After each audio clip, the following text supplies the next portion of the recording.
Price Lord. நம் கர்த்தருக்குள் யார்? கிறிஸ்துவில் நான் யார்? Who am I in Christ? இன்றைக்கும் கூட யோவான் எழுதிய சுவிசேஷத்தில் 1வது அதிகாரம் 12வது வசனம் இப்படியாக சொல்கிறது, அவருடைய நாமத்தின் மேல் விசுவாசம் உள்ளவர்களாய் அவரை ஏற்றுக்கொண்டவர்கள் எத்தனை பேர்களோ அத்தனை பேர்களும் தேவனுடைய பிள்ளைகளாகும்படி அவர்களுக்கு அதிகாரம் கொடுத்தார். அப்போ நம்ம யாரு? தேவனுடைய பிள்ளைகள். தேவனுடைய பிள்ளைகள் எப்படியாக இருந்தார்கள் என்றால், அப்போஸ்தலர் பணி 2வது அதிகாரம் 32வது வசனம் இப்படியாக சொல்கிறது, இந்த இயேசுவை தேவன் எழுப்பினார், இதற்கு நாங்கள் எல்லாரும் சாட்சிகளாய் இருக்கிறோம்.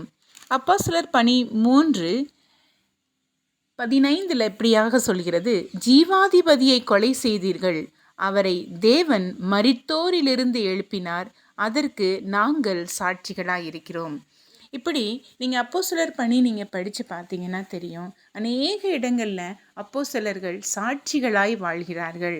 நாம் யார் என்று தெரிந்து கொண்டால் நாம் அவரை போலவே நம்முடைய உடை, நடை, பாவனை, சொல், செயல், சிந்தனை, எண்ணங்கள், வழிமுறைகள், நடைமுறைகள் எல்லாம் அவரை பற்றியே, அவருக்காகவே, அவராகவே நாம் வாழ வேண்டும்.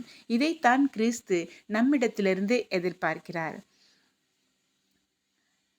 அன்புள்ள சகோதர சகோதரிகளே, இன்றைக்கு நம்முடைய வசனத்தின்படி நாம் தேவனுடைய பிள்ளைகளாய் இருக்கும்படி அவர் நம்மை தேர்ந்தெடுத்து கொள்ளும்படிக்கு இவ்வுலகத்தில் வந்தார்.